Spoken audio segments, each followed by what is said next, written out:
Olá, seja bem-vindo ao nosso canal, o canal aqui da Igreja Sara Nossa Terra. É um prazer te receber aqui de novo.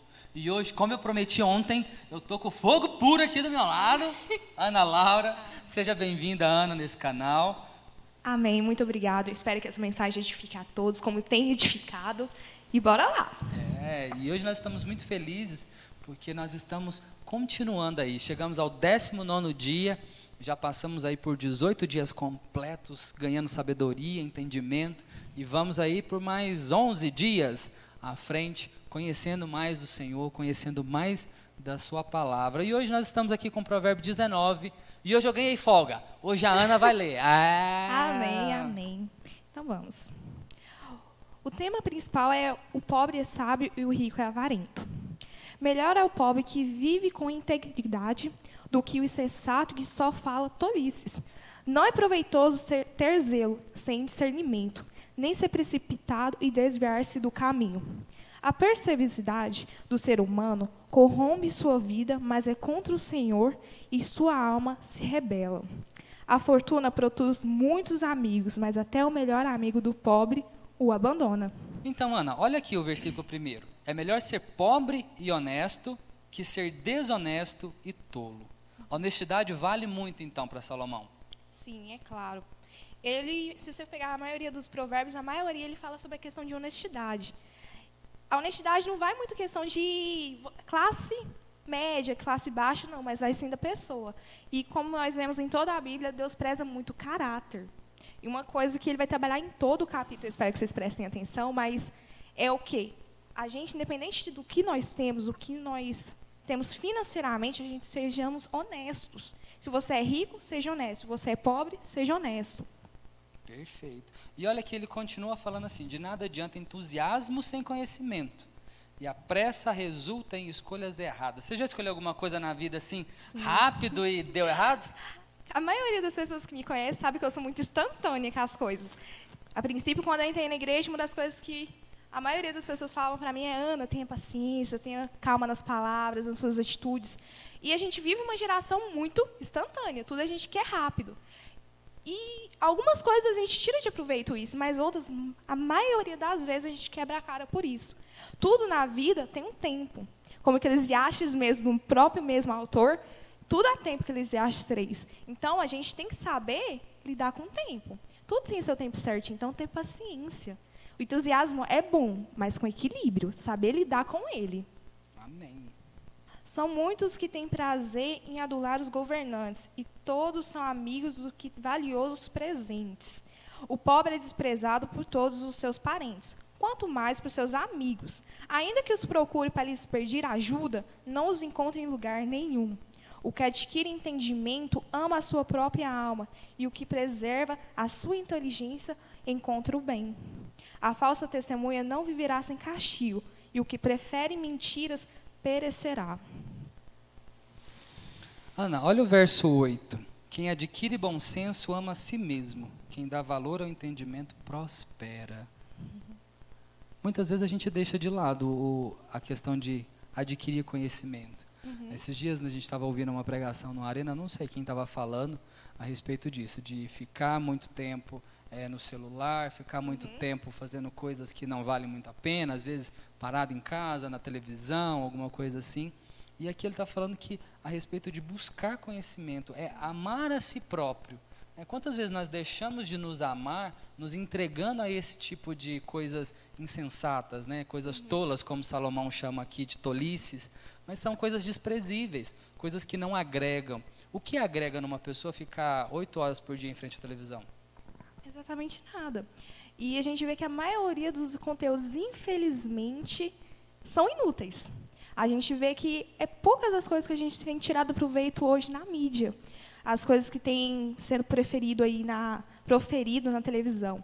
O que a gente pode fazer é o seguinte, é buscar conhecimento em livros, na Bíblia, e realmente tem coisas boas, sim, alguns programas, algumas lives que têm rolado ultimamente estão, sim, sendo edificantes. E saber, mais do que tudo, é saber quais conteúdos a gente deve ver. Porque tem coisas que, sim, é engraçado, é tudo mais, mas o que eu estou tirando de proveito disso na nossa vida? O que eu estou tirando de proveito disso na minha vida?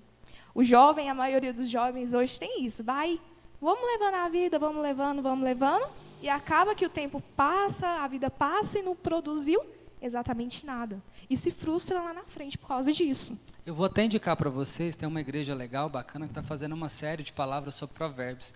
Todo dia eles estão lendo um provérbio lá e estão comentando. Então, assim, aproveita, deixa e curte lá esse canal, dá uma olhada nesse Amém. canal. E, Ana, você gosta de gente puxa-saco? Não. Quem me conhece sabe que eu tenho tão certo ponto a melhorar quanto elogio. Eu não sou muito boa para receber elogios. É um ponto que eu tenho a melhorar. Receber elogios é bom, mas eu não gosto que fique me elogiando. E tem gente que... Não é errado receber elogios, mas é quando você baseia a sua vida através de elogios. E você já... Desculpa. Você já foi puxa-saco? Depende do professor, né? Ganhar nota, sei. Mas é exatamente contra isso que ele está falando no verso 6. A respeito de ganhar favor de quem governa, a respeito de amigos que dão muito presente. Né? Então ele está falando desse relacionamento doente a respeito de buscar muito esse favor, de bajular muito essa pessoa, de querer muito algo dessas pessoas. E que isso com certeza não traz para nós nenhum tipo de coisa boa.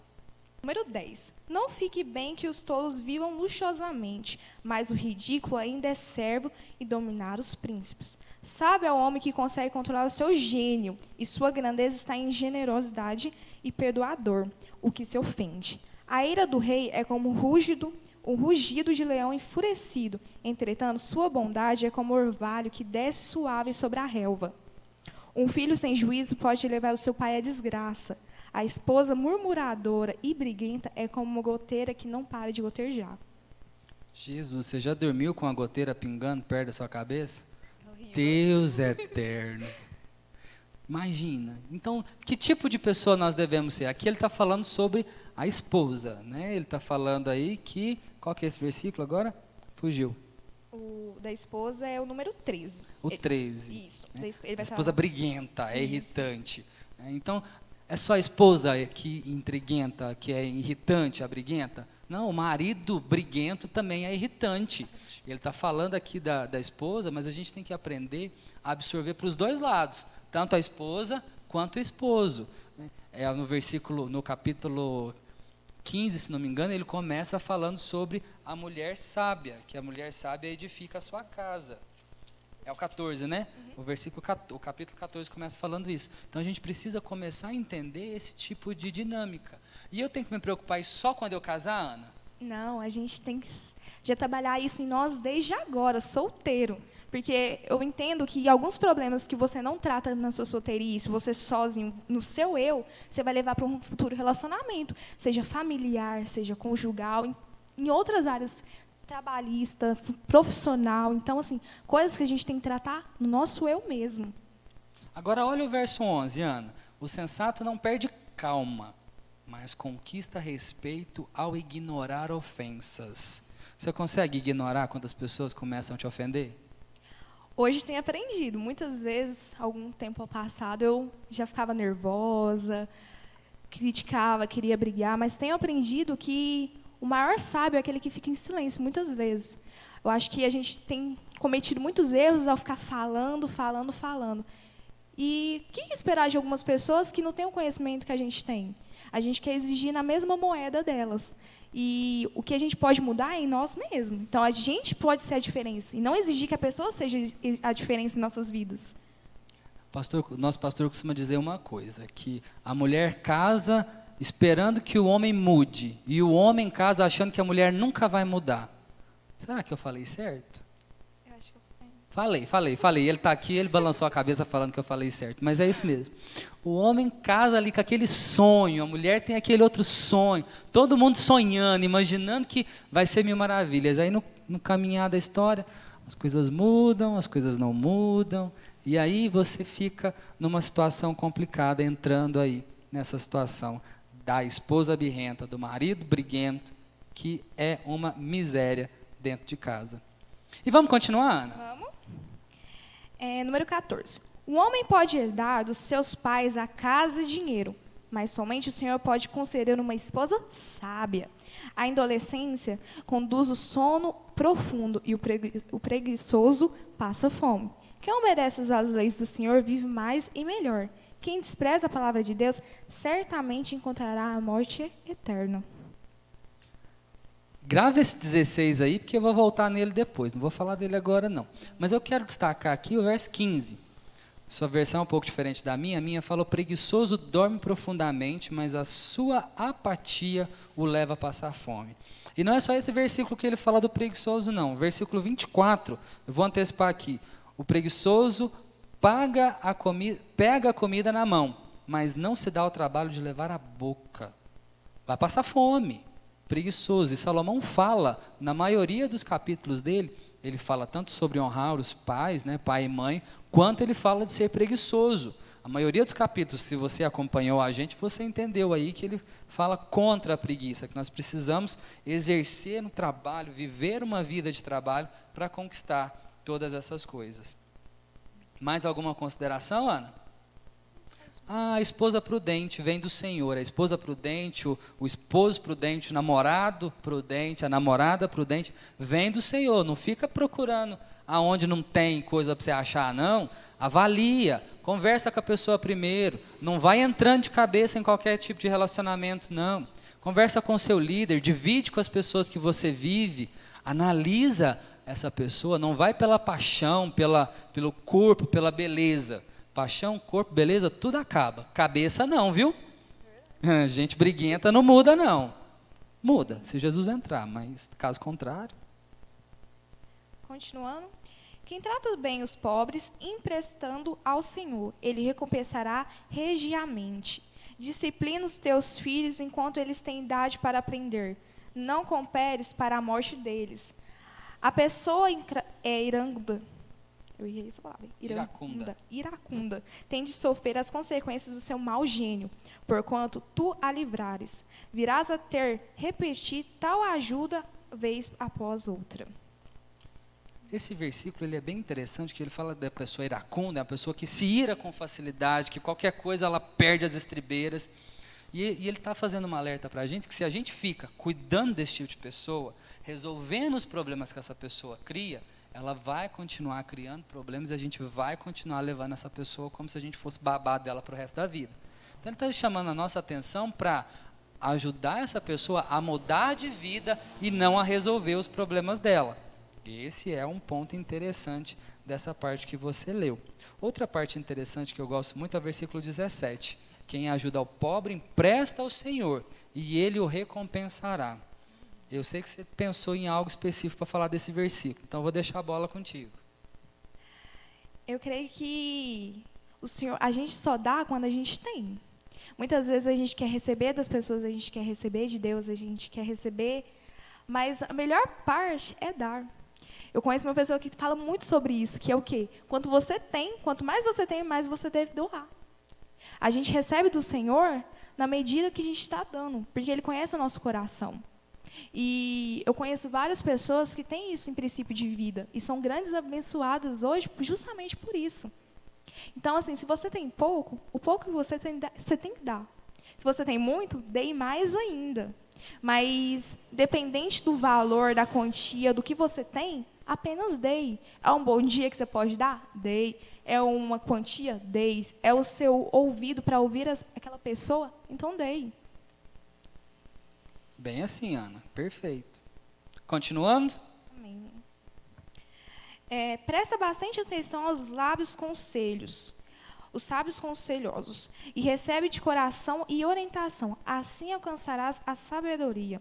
O ser humano pode fazer muitos planos, contudo, quem decide é Deus, o Senhor. O que se espera do ser humano é um amor leal e muito melhor ser conhecido pelos poucos recursos reconquistados do que pelas muitas mentiras ditas. O temor do Senhor conduz à vida. Quem ama sinceramente a Deus viverá em paz e segurança. O preguiçoso põe a mão no prato e não se dá o trabalho de levar o alimento até a boca. O açoite, o rebelde, o zombador e os desajuizados aprendem a imprudência. Repreende o homem que possui discernimento e ele ganhará ainda mais entendimento. Repreender alguém que é sábio e ele se torna mais sábio. Você gosta de ser repreendida? Gostar a gente não gosta não, né? Mas aprende através disso.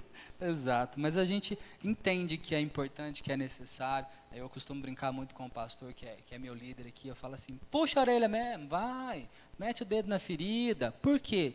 Porque é só assim que a gente cresce. Se a gente fica cheio de dedinho, se a gente fica cheio de não me toque, eu estou assim, não, mas falou assim errado comigo, né? Parecendo criança, gente, pelo amor de Deus, vira homem, vira mulher.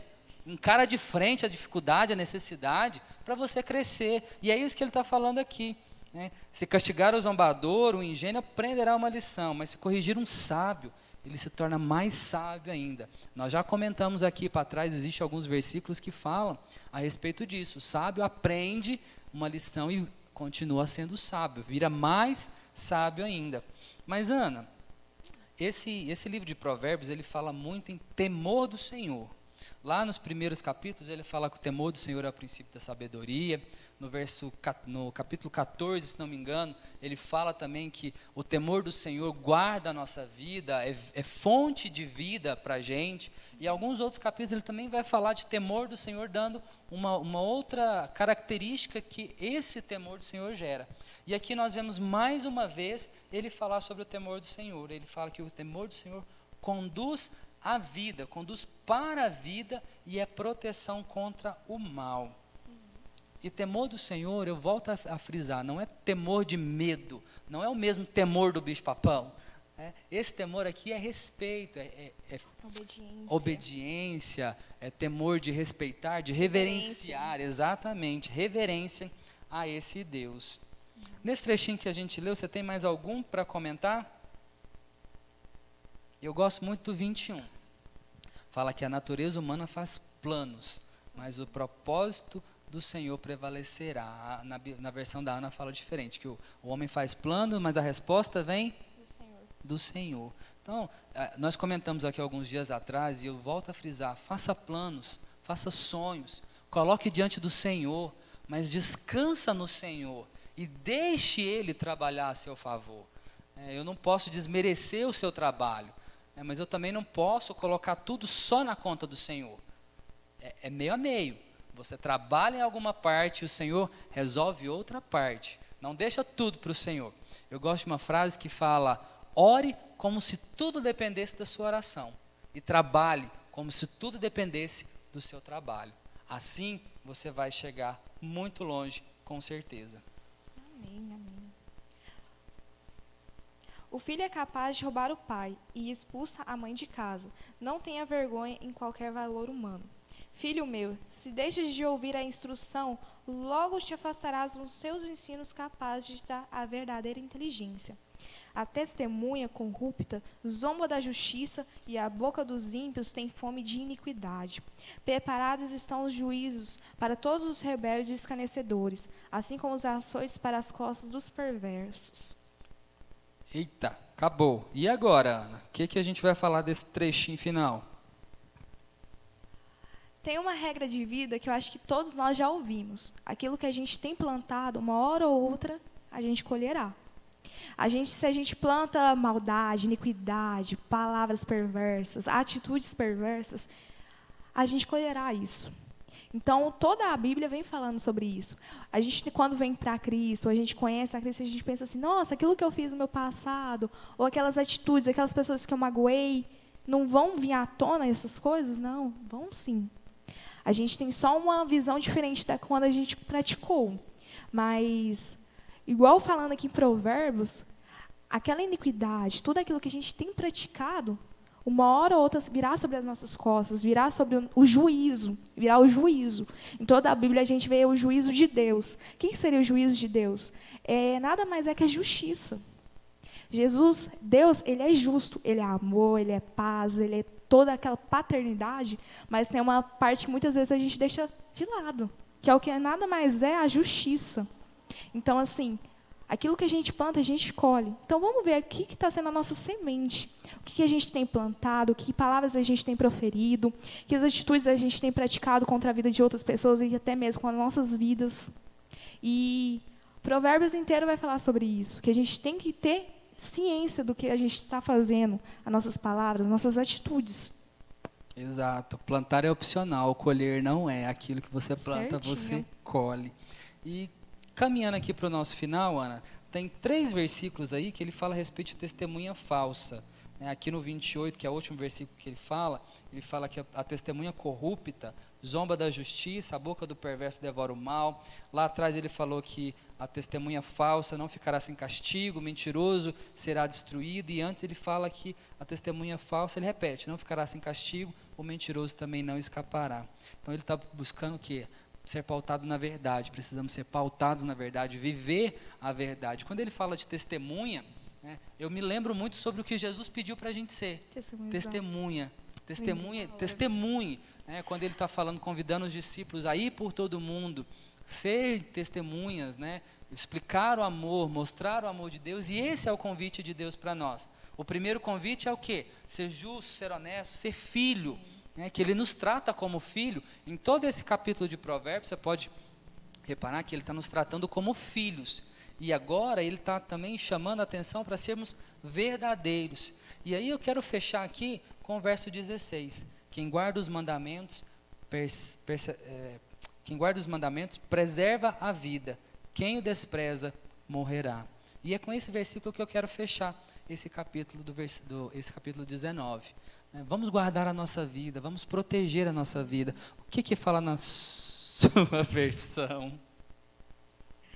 Quem obedece às leis do Senhor vive mais e melhor. Quem despreza a palavra de Deus certamente encontrará a morte eterna. Quem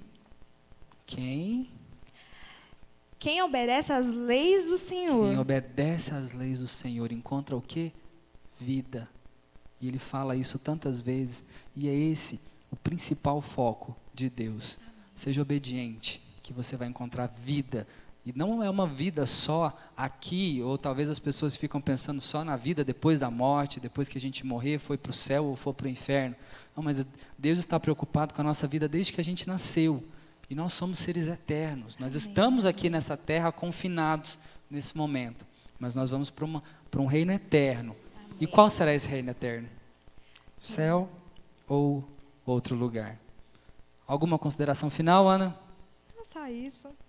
Então nós queremos agradecer você que nos acompanhou até aqui, pedindo, clamando para que você nos perceba como testemunhas, para que você consiga viver uma vida que Deus tem para você, que você possa alcançar os sonhos e os propósitos de Deus, como esse capítulo fala. Sonhar nós devemos, mas termos a consciência de que é Deus quem faz a palavra final. E com certeza a palavra de Deus final é muito melhor do que a gente pode pensar ou imaginar. Você tem um convite, pessoal, a fazer alguma coisa com esse vídeo? Compartilha, curte, dá o joinha, liga o sininho. E eu creio que vai abençoar várias vidas, como tem abençoado a sua, eu espero. Então, compartilhe. A melhor forma de levar o evangelho é compartilhando aquilo que você sabe, aquilo que você tem aprendido. Então, bora compartilhar. Seja testemunha junto com a gente. A gente fica por aqui, um grande abraço. Amanhã, 20º dia, nós vamos estar aqui de novo com uma pessoa top de linha também. Fica ligado para não perder nada. E eu te vejo aqui amanhã. Tchau, tchau. Até mais. Amém.